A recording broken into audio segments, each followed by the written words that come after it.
Hello and welcome to We Are Venture, the podcast for venture lifestyles. I'm Lara and this is Ruby. Hi friends. This podcast is an insight into our personal experience of creating and launching a startup brand. We're here to give you an honest take on some of the highs and lows and what we've learned throughout the journey so far. Hello and welcome back, episode 9. Yeah. So this is a really special episode for us today because we have a special guest.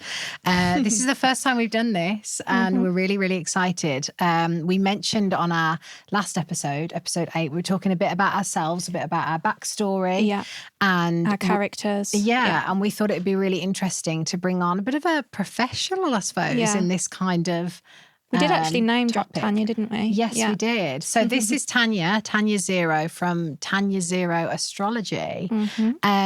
Firstly, so introduce yourself. Tell us a bit about you, your background and, you know, your interests in astrology and what led you to the path you're on now.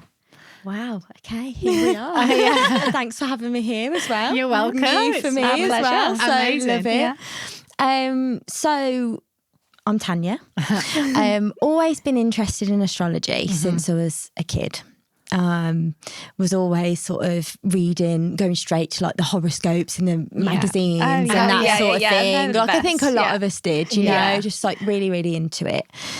And I actually, I guess, got more onto the spiritual path before then deciding one day I'm going to learn astrology. Okay. So I think I started to open up in a different way. And it's actually weird looking at my chart and understanding who I am as a person. Why astrology's been so great for me to understand life. Understand people, understand myself. You know, I'm Cancer rising like Rube, so I'm very highly sensitive person. My moon is in Gemini. So that essentially means that my emotional body processes through my mind and through intellect and through understanding, through expression, through words and language. So understanding my emotions through something like astrology has been really like helpful for me as well. So I think that's why I was like drawn to it. Started to open up in that way, and then like I said, one day I just woke up. I think it was towards the end of 2021, and I said next year I'm going to learn astrology. Right? And it was like lots of things that come from spirit and the divine, in my opinion. Where you get sudden. We talk about insights. that, about a universe moment, we call it. It's like the way that I, you know, started meditating. I didn't even know I was meditating. I was going to sleep at night and getting the urge to close my eyes and empty my brain. And I didn't even know at the time that I was meditating, but it was just this urge to start like doing that, you know? And I think like, the last few years of my life have been very dictated by this like instinct thing. Cool. And just started to learn. I just threw myself straight into it. I was doing like free written readings for people. Because what does it entail, like for those people that don't know, to like learn astrology? Like where do you start? Like good question. Because is there a course? so vast, isn't it? It is. And I think when I like started to learn, I didn't realise just how vast it was, you know, because there's so many different elements. Of course, there's like the natal charts, then there's the synastry between two people. You can even look at the astrology of countries and like, I never knew that. Political astrology, like business-wise, you can, you know, elect and select certain dates for launching things. There's just so many different like avenues of it. But I think for me, like when I said I was going to learn it, I just started as simply as listening to audiobooks, buying books, understanding all the zodiac signs, their different energies, how they operated, what they meant. And then for me, a lot of the learning then came in the doing. and just like saying like out most things, the really, case isn't it? studies Yeah. of different people. Yeah, exactly. Like I think I just put out on my Instagram saying, who wants a free astrology written reading? Did it that way. And then I started my diploma. So I've been doing that for, well, it's been 2 years, but not like consistently for 2 years. There's been terms. And I am wrapping up on that towards the end of this year. Wow. Nice. So it's been 2 years in the making. Well done, you. And thank you. And I can't wait to be done with it. I love astrology so much, but I'm not, you know, I much prefer the doing aspect and dealing with people and clients. And because I sit and work at a laptop all day anyway, when I'm then having to do that, it's been a lot. I was actually talking to someone recently about that divide between something you're passionate about and then trying to like pursue it, but then it becoming like a drain because you just want to do it. You don't want to like do all the for sure. And obviously we're both like performers, singers and stuff, and that was, I guess, because I did like musical theatre and things, that's why I stayed away from it, because I lost a lot of the passion and love for it. And now I'm sort of astrology got me, I'm so grateful to it, and I will always do it alongside anything else that I do. But I'm a proper Gemini moon in the sense that I want to try so many different things all the time. And astrology was my like gateway into all these other things that I've been wanting to do for so long. I think it gave me so much more confidence in myself. And so now the music started to happen again, but in like a completely different, more experimental, fun way. I saw on your Instagram actually you doing that. Well, you'll have to explain it more, but it was like a spiritual like sound you were making. It was just gorgeous. Oh, thanks. Stunning. It's been a journey, I think, of working on like my own channels and being able to open up more in that way. And I do bits of like energy work and healing, and one day I just put 2 and 2 together that oh my gosh, my voice is healing. Like it always has been. And so like when I have done bits of energy work, I've used my voice in that. And then I met a guy earlier this year, Luke. His DJ name's UJ. Check him out, it's really good.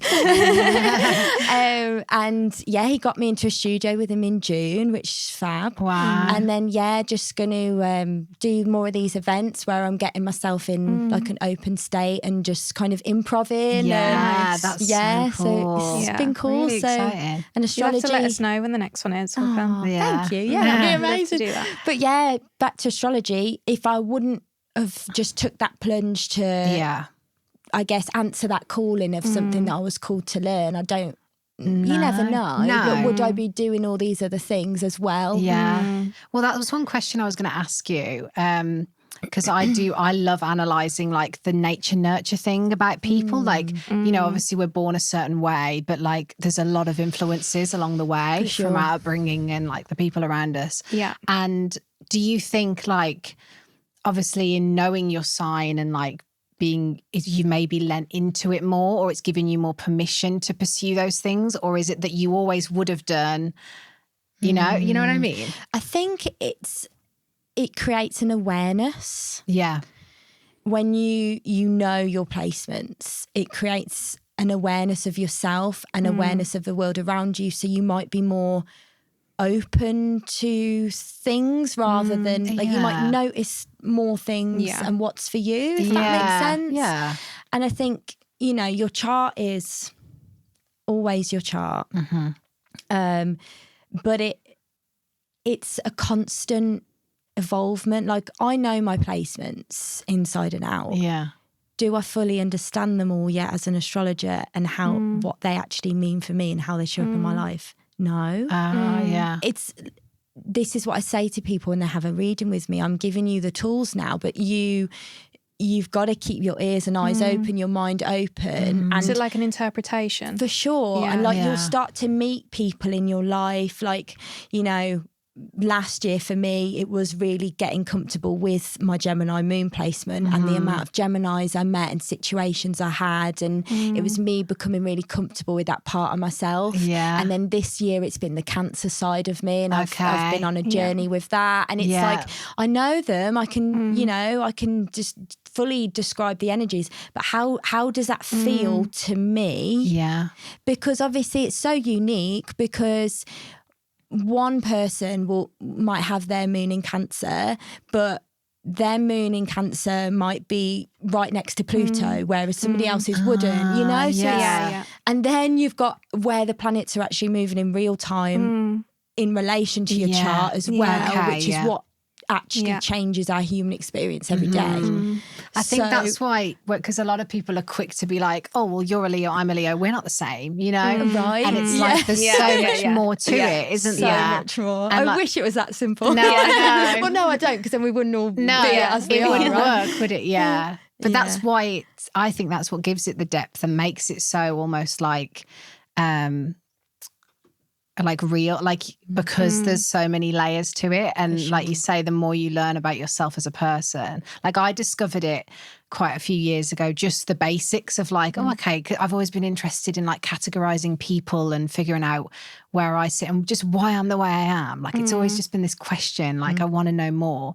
And as soon as I figured out, like a lot of people meet me and they say, oh, you're not really very Leo, are you? Like, and I don't know, you can correct me on this if I'm wrong, but I think because I'm rising Libra, I present more as a Libra, which is a lot more calm and like, I don't know, is it calm? Like more sort of balanced and reserved.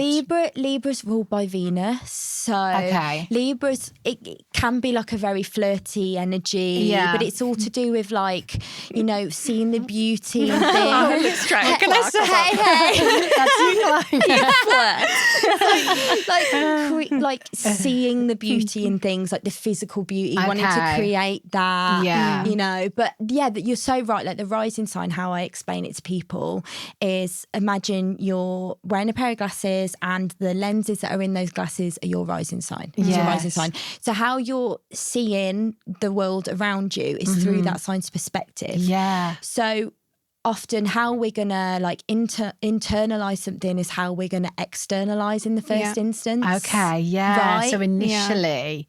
because a lot of people like say once they get to know me, it's like, oh, the core is more Leo. Like I can be more fiery and passionate and all of those things, but it like takes longer to come out to most people. But I'm like, for sure. Yeah.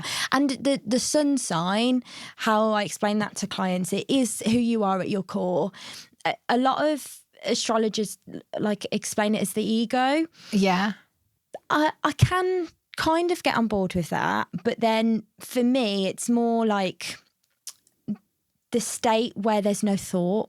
And I think a lot of the time with the ego, it can the mind can be very present in that, whereas with the sun, it's more like when you're in that state, I don't know if either of you meditate but when you're kind of, all the noise has fallen away of the outside world and you're just so present and there, who are you then? Yes. Oh, that is amazing. That's how that is so true. The sun. Okay. That's really like clicked for me. Yeah, same. You had me at the lenses. Wow. Okay, so I love it. Oh, it's amazing. It's so exciting to have you with us because this is something that does, as I say, interest both of us anyway, and then to just like dig deeper. So you were saying before we started that generally, like when you do a reading for like more than one person, it'll be like couples who are like maybe trying to figure out their like chemistry or whatever. On like a romantic level, I guess. I had one couple, they actually freaked themselves out by Google because what they did was they Googled like, you know, such and such sun sign and sun sign compatible. And they were like, got all these answers like, no. Oh no, what do we do? So yeah, and I had to be like, guys, it's so much more complex than that. And they actually had some amazing synastry, and that was really nice to be able to like give them that. Yeah, for sure.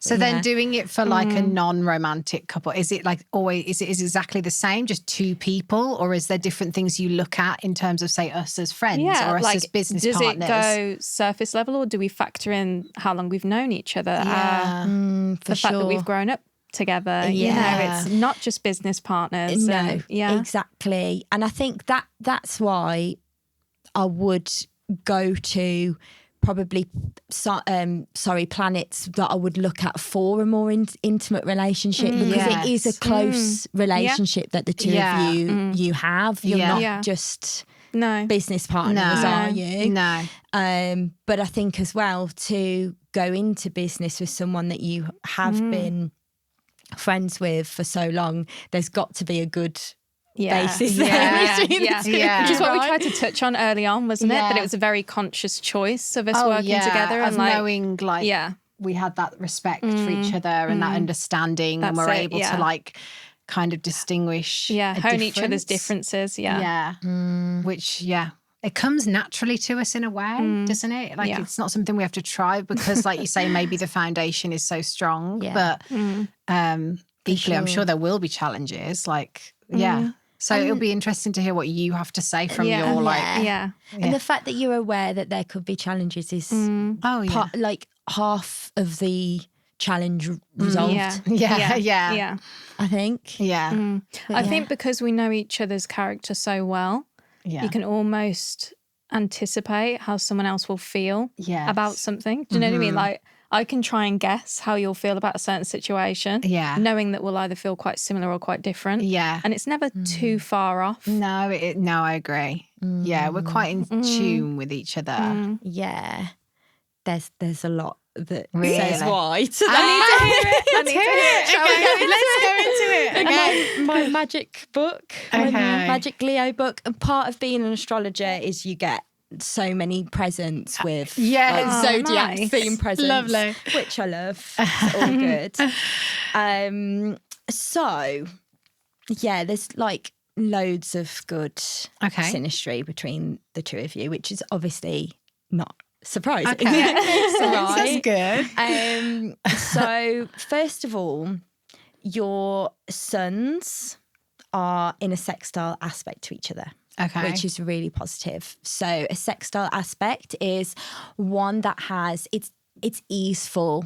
It's very synchronized. If it was a square, there'd be a bit more tension. Probably maybe when there's more tension, there's actually better results through working through that tension. So you might have kind of evolved who you are as people kind of in a more intense, hard way, but more to learn from each other from who you are at your core.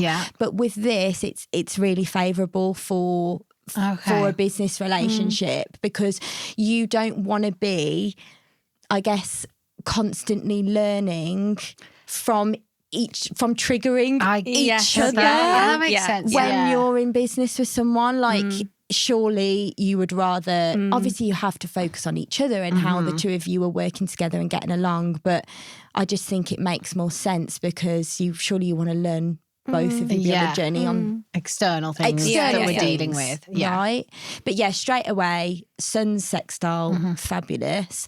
Another thing as well is that your angular houses, so that's your 1st, 4th, 7th and 10th. Okay. So they're like really, really important houses in astrology. First house is house of self. 4th is home and family and security. 7th is business partners, marriage, relationships. I know. And 10th is sorry, hidden numbers. Hidden meaning. Angel numbers. Oh, I love it. I'm like that constantly. And then the 10th house is like your legacy, like long-lasting career and purpose. So these houses are really, really important. Now, because your rising signs are both in cardinal signs. Okay. Cardinal signs historically rule these houses. They're all about starting something up. They happen at the time of year when we get new seasons. Like, for example, we're in Libra season at the moment at the beginning of autumn. Okay. Cancer, 4th house, June, beginning of summer, etc., etc. So although you're a Libra rising, and you are a Cancer rising, Ruby, the way in which you kind of operate through your life is you're very much both starters of new things, initiators of new things. Yeah, that makes sense. Okay. So that's really good as well, because you have similar ethoses, but then again, maybe sometimes can be too similar. Okay. And it's just making sure you've got like a balance of how are we going to evolve something. You might you might sometimes need another opinion on things. If you can see our face, watch YouTube. You need the expressions of this. Go over to YouTube right now. I'm like mind blown already. My eyebrows are like in my hairline. Because that's so good. But like I say, you could be like, interesting. Yeah, I agree. Yeah, I have that same vision, and maybe getting like, and it's, of course, you want to be united. That's great. Another thing is that Lara has a similar placement to me in the fact that her Mars and Venus are both conjunct in Cancer. Okay. So this can cause like a bit of a push-pull in not knowing like when to sit in your more feminine, softer energy, and when to sit more in your more masculine, driven, goal-setting energy. Wow, that's interesting. And sometimes with having, like, because Mars is in its fall in Cancer, sometimes having Mars in Cancer, like, you won't want to necessarily do something unless you're really feeling it. Okay. Yeah. So your motivation and drive is based a lot around your feeling and your emotion. Yeah.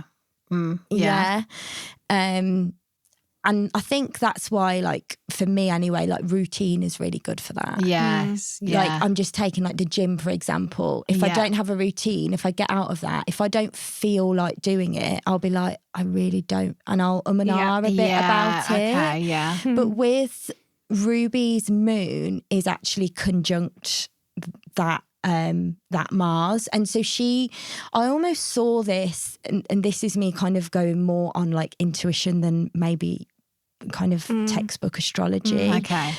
But I almost saw this as like Ruby having a real understanding of that part of Lara. Okay. And being almost like an emotional support and like almost like quite motherly when she's a bit like, like I'm feeling a bit like this, and like just being that like real caregiver. Okay, yeah. I don't know. We both have an element of that in different situations. Yeah, definitely, yeah. We're both definitely carers and nurturers in our own 100%. way. You've got so much Cancer, and that Cancer moon will make you that way. That Cancer, I'm a Cancer rising. You look around at the world around you, and you're constantly looking at who needs those glasses you've got on are who needs nurturing glasses. Yeah. But I think I really saw it as like an understanding. Like you're like, it's okay. I get that, and I understand it. Yeah.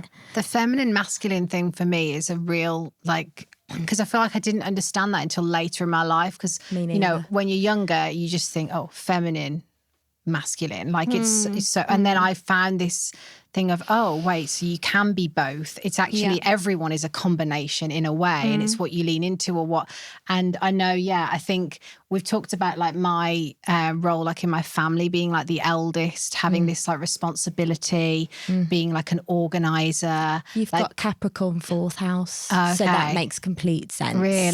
Like Capricorn is the father figure of the zodiac. Yeah, okay. It is it's like boundaries, discipline, authority. Yeah. And that's your fourth house is ruled by Capricorn. Okay, So whereas Ruby's seventh house is ruled by Capricorn, same as me. Okay. So that's like her relationships and that sort of thing. Oh, wow. Interesting. Well, interestingly, I don't know if this lines up, but when it comes to relationships for me, like romantic relationships, that's when I think I step back from the dominant, like I almost feel, maybe this is just based on the situation of my life, but it's like because I tend to lean into that masculine energy when I'm out in the open, when I finally feel in like a comfortable position with someone, I allow like the feminine energy to flow. Makes complete sense. And I like, it's like such a relief in a way. Yeah, makes complete sense, because if you think that your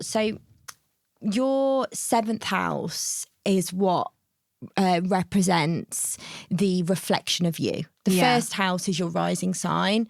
Your descendant sign, your seventh house, is the reflection of you. Okay. So if we're talking about romantic astrology in a very, very simple way, obviously you should be looking at so much more than this. But going to your descendant sign, the reflection of you, is quite an easy way to go. Okay. And so your seventh house is ruled by Aries, which is very much the masculine warrior planet. Yeah. Libra's very feminine, Venusian type energy. So, and what's really interesting as well, have you been like on a bit of a journey with that? Since, go on, in what sense? So since last July, we've had the nodes of the moon in Aries Libra. Okay. And we, all three of us, because we're born within a year and a half of each other, we all have our natal nodes in Aries and Libra. But they've been the other way around in the sky at the minute to where they are in our chart. So we've all been going through our nodal opposition. Since last July. Okay. Yeah. This makes a lot of sense. And so, so your mine and Ruby's has been all to do with our 4th and 10th house, so our career and purpose versus our, inner home life. Whereas yours has been very much 1st and 7th house themes, getting more comfortable maybe in relaxing into that. Yes. Maybe calling in relationships where you've been able to really do that and be that, and going on a journey. God. This is wild. I'm floored. I feel a little bit I feel a bit like triggered, honestly. Like, no, in a good way though. In a good way. And like, oh no. Yeah. Good, I mean, without saying too much, 100% that it's been a challenge for me over the years, finding my place in like a romantic relationship. And I feel like I'm in that place now where I have the freedom and the like safe place to explore it, and that has been in the recent year and a half, literally, and it's opened up a lot of questions and like a lot of thoughts, and I've had to adjust in lots of ways, in a good way. Like, it's really interesting. As a collective, because the nodes have been in Aries Libra, we've all been going through this, exploring this relational dynamic. Everyone has. But with you, it would be even more because it's 1st and 7th house and Aries Libra, so it's even more. Whereas like with me and Rube, for example, being Cancer risings, it will be more about understanding how we behave in relationship to ourselves and others directly has affected us going out and doing our purpose. Wow. It'll be more that, right? But it was mad. Like I'm sweating. Me too. Oh my God. But yeah, I literally became single like the day after the node shifted into Aries Libra, and I'd always been in relationships my whole 20s, like always really serious long relationships, you know. Gave up like performing as well. There was a lot to do with that. Yeah. And yeah, it was like when I realised, oh my gosh, I've just done that and now I'm in this nodal opposition. This is what I don't pre-look at the transits that are happening. No. Because I don't want to live my life in that way. Yeah. But honestly, when you like something happens and then you realise it does floor you. Yeah. Oh my goodness. Yeah. Yeah.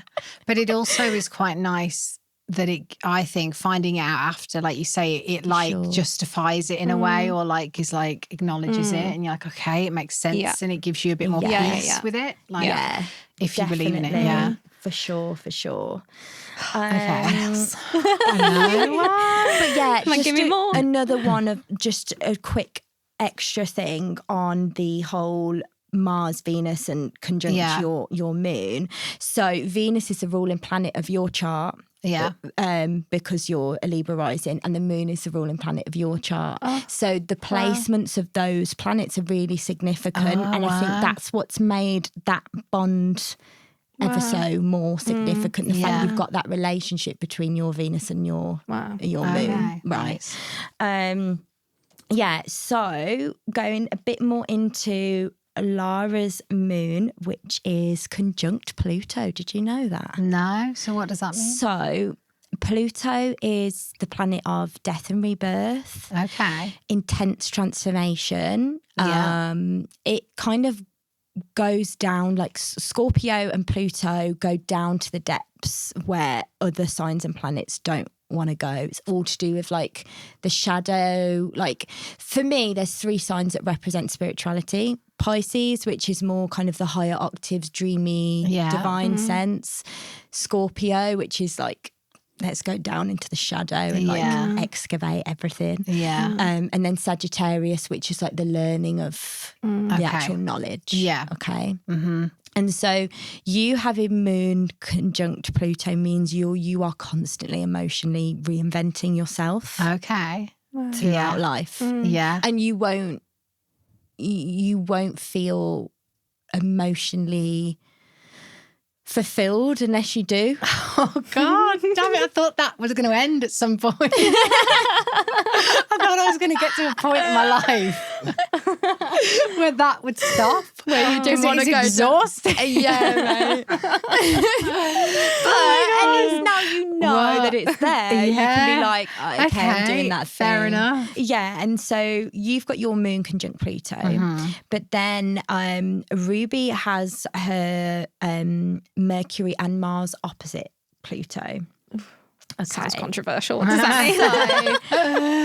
So, when we met, and I hope you don't mind me saying this, you told me you obsess over ideas and things have to be perfect, and you're constantly going back to it, and it's like it would never end if you didn't say yes. Okay, enough's enough. Enough's enough now. Yeah. And that is that Mercury and Mars conjunct Pluto. Wow. Mercury rules the mind. Yeah. An explanation. Yeah. Mercury rules the mind. Mercury also rules Gemini. You're a Gemini sun.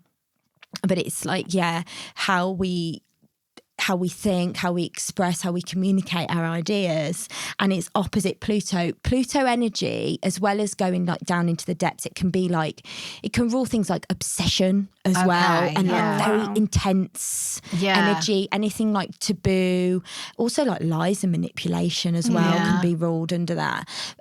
But so that's why you've got this constant need to like dig deeper and deeper with those ideas, and it could just go on and on and on and on, right?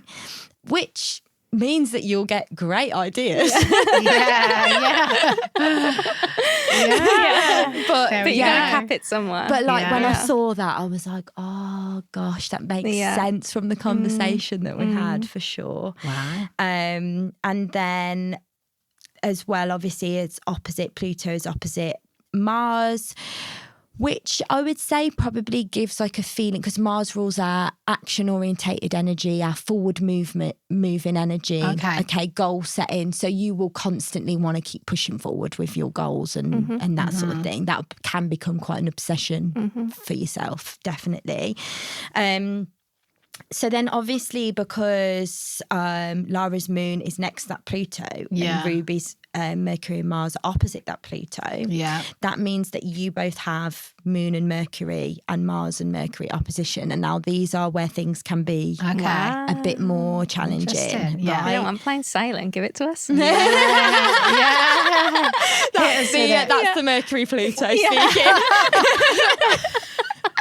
Whereas I just start crying. Like, you're just like, I'm so Moon Mercury opposition means that there can be some friction. Yeah. Because, your emotions may sometimes be triggered a little bit by Ruby's intense thinking tendencies. Okay. But that being said, I feel like it's always this way in astrology. Like when there's something challenging, there's so much growth to be had with it. But that tends to be the case in life with anything, right? Yeah. It's just like the more you discuss that and actually have those conversations when that's getting tricky, you will have really in-depth conversations about life, morals, like you'll constantly want to broaden your horizons through the conversations that you're having. That's a great quality we to always have, haven't we, actually, between you. But it's kind of like, what I want to say, it's more like the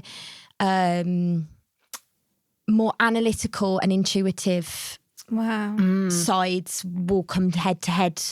Okay. Sometimes. Like Lara might be like, but I feel this way about this decision. And Ruby might be like, yeah, but there's this and this and this fact. Okay. Which is very interesting because 99% of the time it can sometimes, that's quite strong. It can sometimes be the other way around, whereas I think it depends on the subject or what's happening. Yeah. Because I find that so interesting. Yeah. When there are things we're not aware of that we're doing. When Rube's got the that Pluto thing you're talking about with the Mercury, was it with Mercury? Yeah. I think that's when I have to be more analytical and to pull her out of the and be like, but like you say with the intuition emotional thing, I think that's where I can get over the top about it, and Rube is a bit more, well, this is this. Let's take the emotion out of this. Yeah. But your Mercury is in Virgo, same as me. Okay. So the way your mind operates will be very intellectual in a different way, because Mercury is ruled both by Gemini, where your Mercury is, and by Virgo. Okay. It's it's got two ruling signs. So Virgo is more the analytical of like, let's put everything into boxes. Yeah. Everything has to have order. Everything has, and I think that's why I take to astrology, right? Yeah. Whereas Gemini is more the mind, but going really in depth into ideas. Okay. If that makes sense. Yeah. Virgo would be a lot more like, I don't want to say surface level, because I love Virgo energy. Yeah.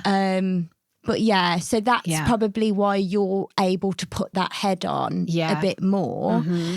But when it comes to like how you're making decisions in the business, just something to watch out for, that Lara might be a bit more emotion driven and you'll probably be more ideas driven. Yeah.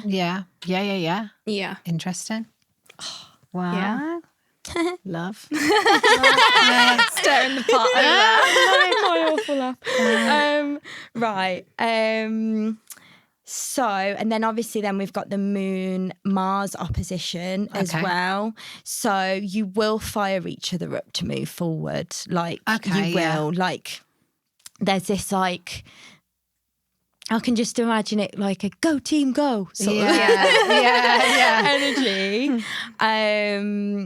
But nice. Yeah, you'll definitely admire Ruby's strength in how much she like can push forward with things. Yeah. And you will admire Lara's emotional intuitiveness, because it's more like it's really cute. It's a different. Let's remember, like, it's so current. It's as so well. relevant. Yeah, so relevant. I love it. Carry on. Like, Lara's moon's in Sagittarius, so although we're talking about the moon, when we like think of moon in Sag, it's like it's intuition. It can be very emotional because it's fire sign, but it's more like trusting Lara's intuitive feelings rather than the fact that she's like sitting there and crying all the time. I don't mean that. No, like Sagittarius is very like expansive energy. It learns through experience and through its feeling and through that, you know. So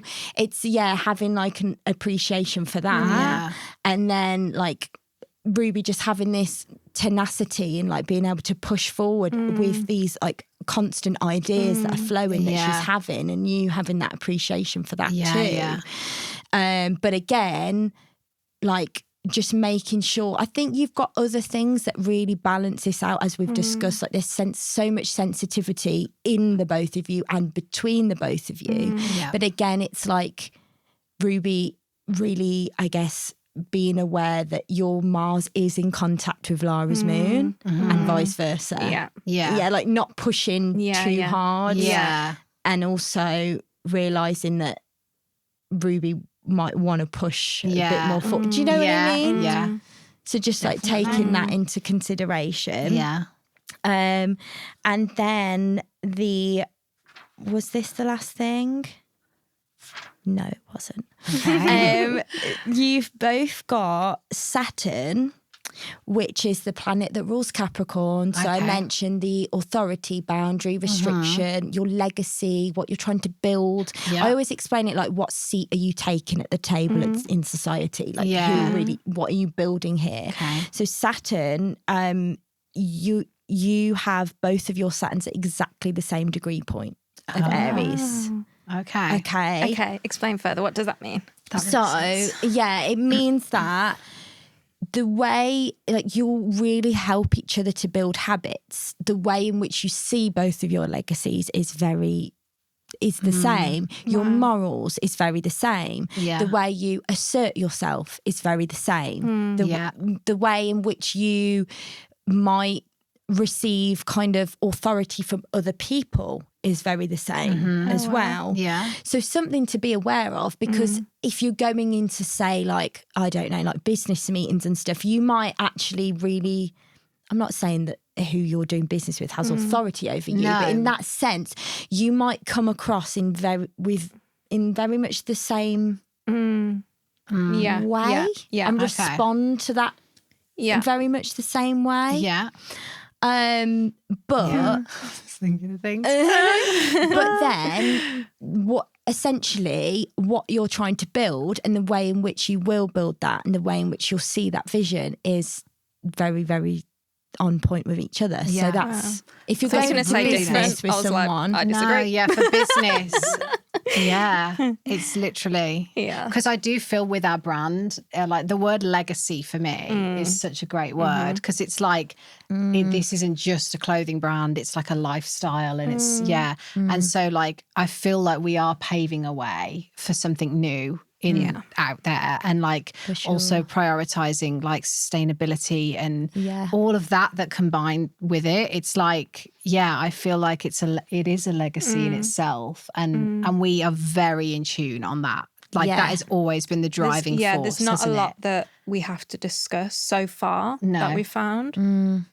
For sure. Our vision moving forward tends to be identical, if not very similar. And that's what it'll be. But your one thing I'd say to watch is like your determination and the things that you both see as really important will be so similar that just make sure you're not, again, missing other things. Yeah. You know? If we've got tunnel vision for one thing, we're both right. But in the then same again, tunnel. we used to say that that's not like the perfect thing, you know? In a way, In a way, for sure. Which kind of makes sense when previously we have been blindsided by things and neither of us like foresaw it or predicted it or thought outside the box or, you know. It's, definitely. We always seem to be on the same path. Yeah. So that does make a lot of sense. Particularly with people as well. Like if there's, I'm not saying like, has there been like people that have maybe not been who you thought they were in the business sense, but you may have maybe both not have. Yeah, we generally will figure someone out at the same time. It's not like one of us will be like, oh, I'm not sure for a while, and the other's like, no, I'm sure. That never happens. It's like we're both like, well, you know, don't get me wrong, we just you know, we discuss back and forth, but generally we'll suddenly both get a light bulb or something of like, that doesn't feel right or not sure. Yeah. For me, it's really like an energy thing. I know that we're both quite sensitive to the energy that people give off. Yeah. That's been a driving force of working with anyone. Yeah. So up until now, it's like even just having you here, having Clark here, like it's all energy led for us. It's a very silent conversation that we're having. And I know that she's reciprocating. Yeah. Oh, like, there and no. Yeah. Let's be polite. No, it's funny, but we always. But you do have come to. out with the You have same. to, especially if you're an energetically like sensitive person. You have to protect yourself, and obviously your business is your baby, isn't it, as well, and the vision that you girls have. You know, you just want it to be like. So silent conversations. Fine. Yeah. Keep doing it. I say. Something else that I thought was interesting is that your Chirons. So Chiron is the wounded healer and wounded teacher. Okay. It's where we can I know hold nothing about this. Yeah, it's where we can hold a lot of our wounds in life. Okay. So we all have it in Libra. Okay. So again, the reflection of other people to us, the harmony and balance of relationships and how much we give away of ourselves to other people is essentially Chiron in Libra. Okay. But yours are actually close enough together that it classes as a conjunction as well. So it means that you'll have an understanding for each other's like wounded consciousness. You'll have an understanding of like things you've both been through. Crazy. Similar things, maybe similar backgrounds or things that have happened and that sort of thing. Okay. Yeah. Yeah. Crikey. Wow. I'm like stunned. I'm absolutely stunned. I'm lost for words. Honestly. Oh my God. I'm going to cry. I'm going to cry all the way home. I've never had a reading like that in my entire life. Oh my God. Genuinely. That was like, That's amazing. That was so insightful, honestly. Oh, I'm so pleased. Yeah, I'm drained. I need to lie in a dark room now. It's honestly what's so exciting for me. I don't know, this will probably make sense to you as well now because you've really like sussed us out. Is like I will take all of this and like really apply it. Like I'm one of those people that will just further analyze it, find the links and like dig deeper and like make certain not let it influence, but like as you say, be open now to even allow more of it. Yeah, be aware of it when it's happening or when it's like the tagline of my astrology business is awareness is everything. Because that's what I want to do is give people awareness of themselves or of dynamics or of energies or things so that because how are you ever going to change something if you're not aware of what it is or how to pinpoint it, how to identify it? I just feel like this is going to be a new obsession for me. I like homework. Come and join that. I was going to say come and join the dark side, but it's not come and join the sparkly astrology side. It's just as well for me, like it's like with some of the say tensions or possible challenges. It's like even just having an awareness of that is so good. It's like for me, it gives me permission and like also like it's like, you know, where people have like a safe word or like a word where like to stop an argument very quickly. Not that we argue, but like it's almost like I'll know when we're in that zone now, and I can be like, remember the astrology? And I'll just like lighten it up. We're having one of those chart moments, so Mercury moments. Tanya, or whatever it is. the safe word. Tanya. Or Pluto or something. Oh gosh, Pluto. Gotta love Pluto. Yeah, that's really interesting. You've explained it so clearly as well. One last thing as well, just to blow your mind further.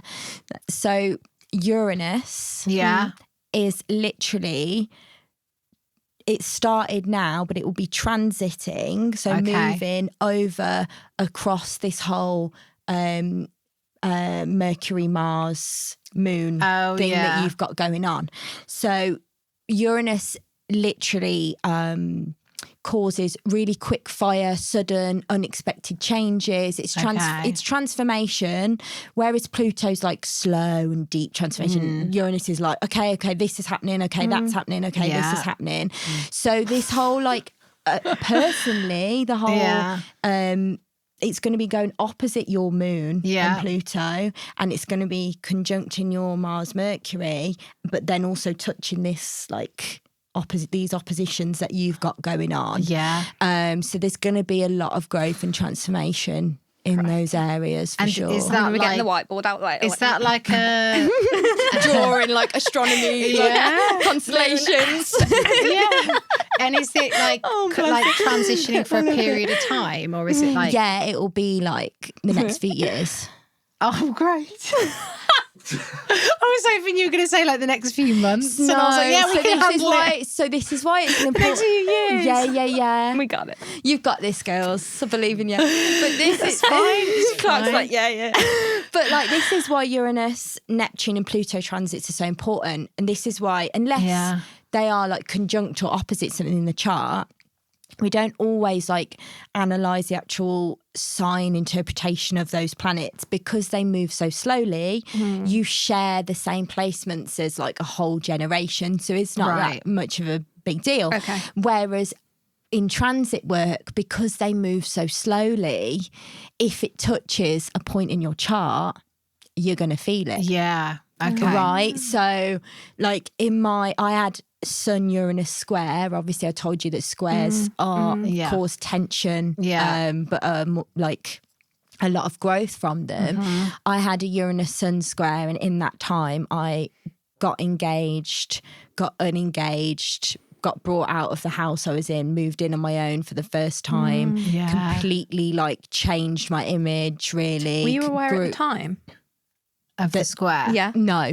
It was a fascinating. It was a diploma report that I did. Wow. And it was like look into when you've had like a Uranus, Neptune, Pluto transit over the last whatever.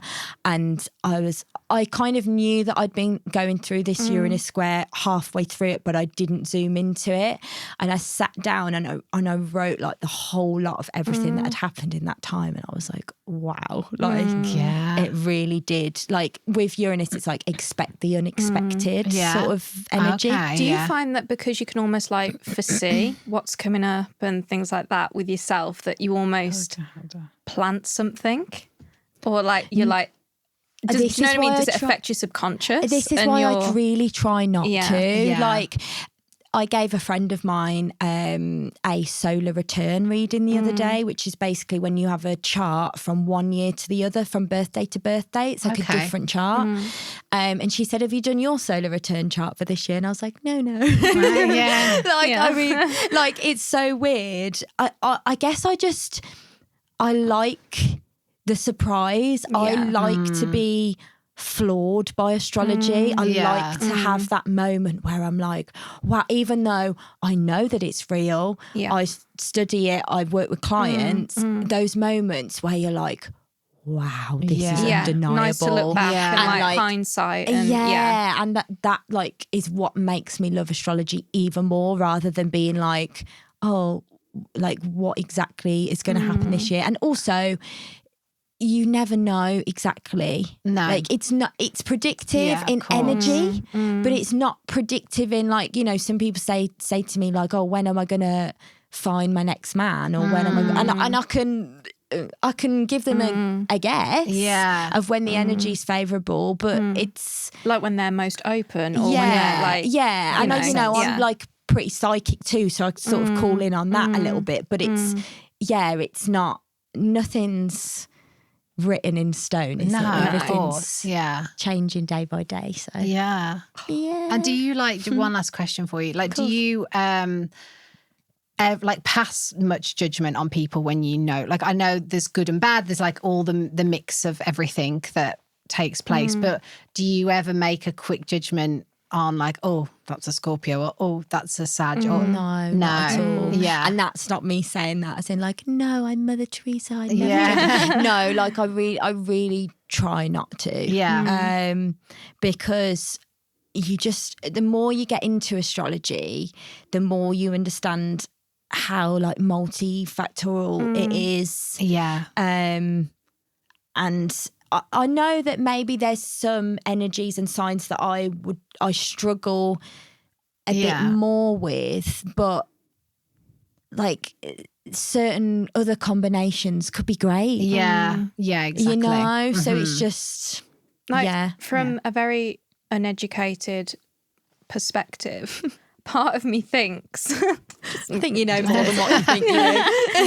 Part of me thinks as well, you can know someone's sun, moon, rising and make a generalization, but their experiences in their life shape them hugely as a person anyway. You know, and so like, how could you ever, you can categorize people with basic traits of what they may have or are likely to have, but there are things that, you know, like discipline, grit, or, you know, resilience, things that play in, and you're like, no, they won't show it, or they've pushed through that. And but even from an astrological point of view, you could have one person that has been through, that has like the same sun, moon, rising, and you can have one person that's been going through like a Pluto moon transit for the last 5 years, and one person, you know, it's just so different.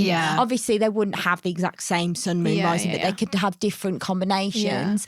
And they could, one person could have gone through a really challenging transit, another person maybe hasn't, another person could have like the same sorts of energy, same sorts of signs, but like that Pluto next to your moon, like it's just so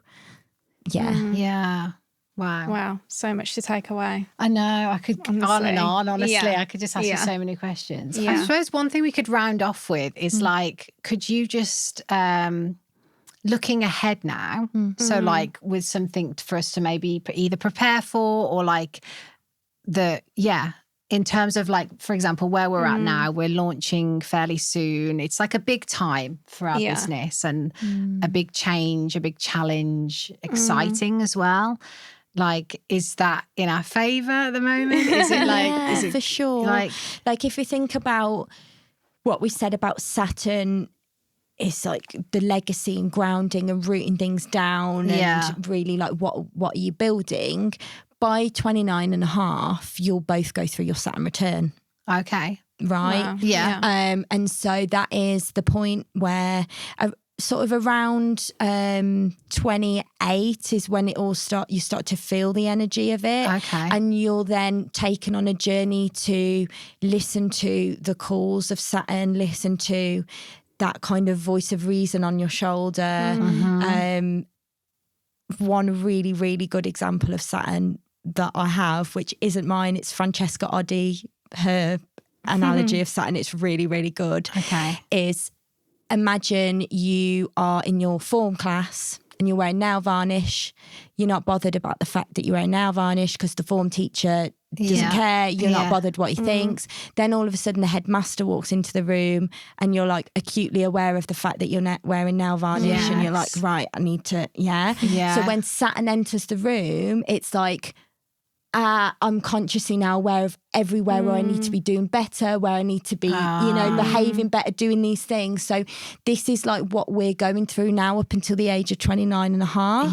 But it's a very, very good time to listen to the calls of what you're building. And hopefully by that age, if you've been listening to those calls and stepping up into your purpose, stepping up into all these things, it's a moment of, Okay, yeah. Because it's like the initiation into real adulthood. Yeah. The Saturn return, that's what it's seen as. Oh my gosh. So, and I think the fact that you both have the same Saturn degree as well. Like, oh yeah. Yeah. I actually, you mentioned the age specifically. Like, I honestly, no word of a lie, like the week before my 28th birthday, I had this exact moment, honestly, it was so bizarre and I've never experienced it before. It was like overwhelming how, like you say, this presence entered my life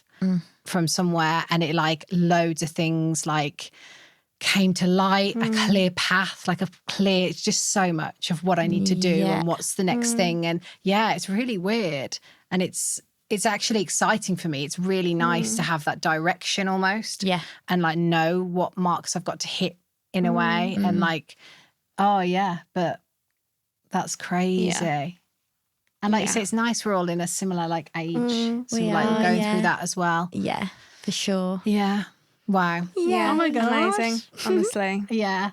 I don't know what to say. Besides, thank you. Thank you for having me. Yeah, no, you've done amazing as well. Yeah. Your first podcast as well. Yeah. Is it your first podcast? Yeah. Amazing. Yeah. So thank you for having me. You're a natural. You're welcome. Not like me. Yeah. So if people want to find you or like, what do they do? So Instagram is at Tanya Zero Astrology, and Zero is spelled out Zero because it's my surname. Yeah. So I might be changing because some people don't understand that if they don't know my name. They're like, but Zero Astrology, but you do astrology. But then other people say you need your name in the business. So yeah. Okay. For the rest of this year, it's definitely Tanya Zero Astrology.